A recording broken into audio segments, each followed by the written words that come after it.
దేవుని పరిశుద్ధ నామానికి మహిమ కలుగును గాక.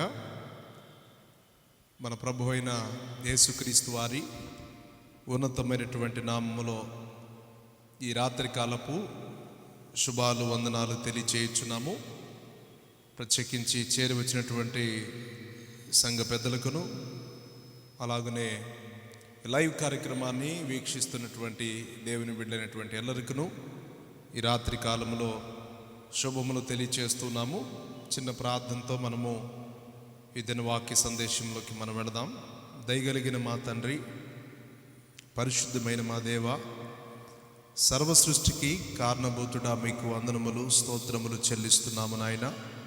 ప్రత్యేకించి ఈ యొక్క రాత్రికాల సమయంలో ఈ సంఘారాధనలో మీ పాద సన్నిధికి మేము వస్తున్నాం. దేవవాక్యముల నుండి మీరు మాతో మాట్లాడండి. ఎందుకంటే మీ వాక్యము శక్తి గలది, అది మా జీవితాలను బాగు చేస్తుంది. అలాంటి మాటను మీరు మాకు అందించమని యేసు శక్తి కలిగిన నామమును బట్టి అడిగి వేడుకొని ప్రార్థన చేయించున్నాము తండ్రి, ఆమేన్. లేఖన భాగముల నుండి మనము ఒక మాటను ధ్యానం చేసుకుందాం. యోహాను సువార్త 15వ అధ్యాయం. మనము మొదటి 2-3 మాటలను చదువుకున్న తర్వాత మనం ముందుకు వెళదాము. యోహాను సువార్త 15వ అధ్యాయము మొదటి 2-3 వచనాలు మనం చదువుకుందాం. నేను నిజమైన ద్రాక్షావళిని, నా తండ్రి వ్యవసాయకుడు. నాలో ఫలింపని ప్రతి తీగను ఆయన తీసి పారవేయను. ఫలించు తీగను మరి ఎక్కువగా ఫలింపవలనని దానిలోని తీగలను తీసివేయను. నేను మీతో చెప్పిన మాటను బట్టి మీరిప్పుడు పవిత్రులై ఉన్నారు. నా యందు నిలిచియుండుడి, మీ యందు నేనును నిలిచియుందును. తీగ ద్రాక్షవల్లిలో నిలిచి ఉంటేనే గాని తనంతట తానే ఎలాగూ ఫలింపదో, అలాగే నా యందు నిలిచి ఉంటేనే కానీ మీరు ఫలింపరు. ఈ మాట చాలా శ్రేష్టమైంది. ఇది ఫలముల గురించి రాయబడినటువంటి మాట అయినప్పటికీ యేసు ప్రభువారు ఏం ఫలాలు ఫలించాలి అనేది మాత్రం ఇక్కడ ఆయనకేం కావాలి అనేది ఇక్కడ ఆయన చెప్పలేదు. అయితే వ్యవసాయకుడిని పోలి ఆయన ఇక్కడ చెప్పటం జరిగింది. వ్యవసాయకుడు ఆశ ఏంటి? 6 కాలం కష్టపడతాడు. మనకు అచ్చంగా తెలుగులో చెప్పాలి అంటే 6 కాలం కష్టపడతాడు. 6 కాలం కష్టపడి పంట వచ్చే సమయం కొరకు వ్యవసాయకుడు ఎదురు చూస్తాడు. ఆ పంట చక్కగా పండితే వ్యవసాయకుడికి సంతోషం. తాను పడ్డటువంటి కష్టమంతా మరిచిపోయి వాటిని చూసి సంతోషించి ఆనందిస్తాడు.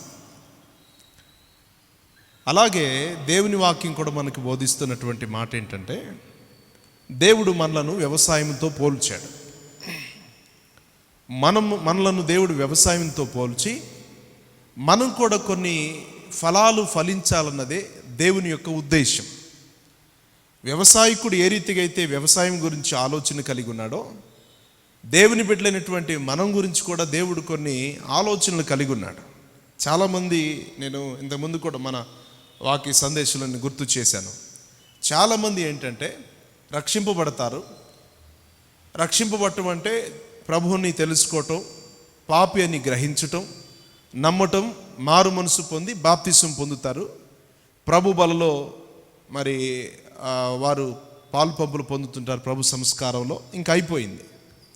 క్రైస్తవ జీవితం ఇంతే. ఇంకా మనమందరము ఇదే కోవలో ఉన్నాం. క్రైస్తవ జీవితం అంటే ఇంకింతే. మనం మొదట పాపిమి, ఇప్పుడు దేవుని తెలుసుకున్నాం, సంఘానికి వస్తున్నాం, అయిపోయింది. కానీ వాక్యం అలాగ చెప్పబడలేదు. ఆ దినమందు దేవుని వాక్యాన్ని మనం జాగ్రత్తగా పరిశీలన చేస్తే, సంఘము అభివృద్ధి అవుతున్నటువంటి కొలది సంఘములో అనేక మంది ఆ దినముందు చేర్చబడ్డారు. చేర్చబడిన తర్వాత దేవుని యొక్క ఆత్మను కలిగి ఉన్నారు, సహవాసాన్ని కలిగి ఉన్నారు. అలాగనే సంఘాన్ని ప్రేమించారు. ప్రేమించిన తర్వాత దేవుని యొక్క ఉన్నతమైన వరాలను పొందుకున్నారు. ఈరోజు మనం నేర్చుకోవాలి, ఖచ్చితంగా ప్రతి క్రైస్తవుడు ఫలించే వ్యక్తి అనుభవంలోకి వాడు రావాలి. ఎక్కడ వేసిన గొంగడి అక్కడలాగా ఉండకూడదు, విస్తరించబడాలి. ఇంతకుముందు మనము ప్రార్థించేవారమైతే దేవునితో ఇంకా ఐక్యతో ప్రార్థించేవారమి గాను, ఇంతకుముందు ఉపవాసం ఉండేవారమైతే మరి అనేక మందిని ఉపవాసం ఉన్నట్లు చేయవారిగాను, ఇంతకుముందు మనము దేవుని సన్నిధికి అనేక మందిని నడిపించువారమైతే ఇంకను అనేక మందిని ప్రభు సన్నిధికి కూర్చేవారము గాను కొన్ని ఫలాలను ఫలించాలి. ఆత్మీయంగా దేవుని యొక్క ఉన్నతమైన ఉద్దేశము సంపూర్తి కావడానికి దేవుడు మొదటి అవాధాములను మనుషులను దేవుడు కూడా వారిని జతపరిచి వారికి దేవుడు వివాహం చేసి దేవుడు చెప్పినటువంటి శ్రేష్టమైన మాట, మీరు ఫలించి అభివృద్ధి పొంది భూమిని నిండించుడి. చాలా ప్రాముఖ్యమైన మాట. వారు ఫలించి అభివృద్ధి పొంది భూమిని నిండించకపోతే ఈరోజు మనం వచ్చేవారం కాదు. మేము సరిపోతాంలే, మేమిద్దరం మాకిద్దరు అనుకుంటే బహుశా కయ్యేను ఏబేలుతోనే సరిపెట్టుకునేవాళ్ళు.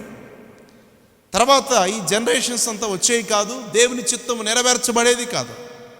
సో సంఘం కూడా, సంఘములో ఉన్నటువంటి దేవుని బిడ్డలైన మనము కూడా ఈరోజు ఫలించే అనుభవంలోకి రావాలి. ప్రభువారిని తన శిష్యులను మనము జాగ్రత్తగా పరిశీలన చేస్తే యేసు ప్రభువారు ఆయన లాంటి ప్రార్థనాపరుడు రెండోవాడు లేడు. ఆయన పగలంతా పరిచర్య చేసి రాత్రంతా ప్రార్థించేవాడట.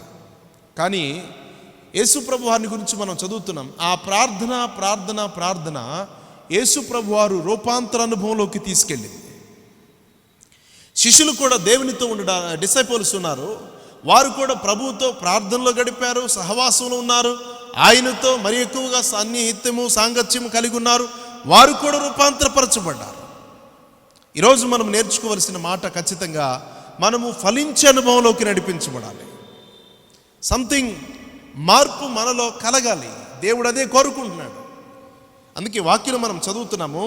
భక్తుడు అంటాడు, చదువుదామా, మనము రోమిలికి రాసిన పత్రికలో 6వ అధ్యాయంలో ఒక మాట రాయబడింది. 22వ వచ్చిన భాగంలో మనం చదువుకుందాం. 21, 22 మనం చదువుకుందామా? 6వ అధ్యాయం రోమన్ చాప్టర్ 6 వర్సెస్ 21, 22 మనం చదువుకుందాం. అప్పటి క్రియల వలన మీకేమి ఫలము కలిగెను? వాటిని గూర్చి మీరిప్పుడు సిగ్గుపడుచున్నారు కారా? వాటి అంతము మరణమే. అయితే ఇప్పుడు 22 కొద్దాం. అయినను ఇప్పుడు పాపము నుండి విమోచింపబడి దేవునికి దాసులైనందున పరిశుద్ధత కలుగుటయే మీకు ఫలము, దాని అంతము నిత్య జీవం. వాక్యంలో రాయబడినటువంటి మాట ఏంటంటే, ఒక వ్యక్తి అసంపూర్ణతలో నుండి సంపూర్ణతలోకి నడిపించబడాలి. పాపిగున్న వ్యక్తి పరిశుద్ధపరచబడాలి.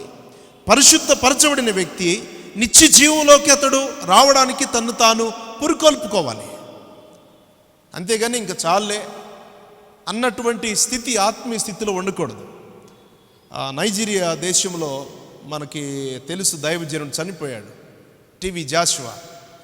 ఆయన ఒక మాట అన్నాడు, ఆత్మీయతలో నిరుత్సాహమట ప్రభువుతో సత్సంబంధాన్ని కోల్పోనట్లు చేసిందట. దాని ఫలము పరలోక రాజ్యానికి వెళ్లకుండా ఆపుతుంది. ఆయన రాసినటువంటి చెప్పిన మాటల్లో ఆత్మీయతలో నిస్సత్వము, నీరసత్వము, రేపు చేద్దాంలే, ఇప్పుడు ప్రార్థన చేద్దాంలే, రేపు చేద్దాంలే, లేకపోతే కాసేపు ఉండకుంది, ఈ నీరసత్వము, నిస్సహాయ స్థితి దేవుని చిత్తమునకు మనం దూరం చేస్తుందట.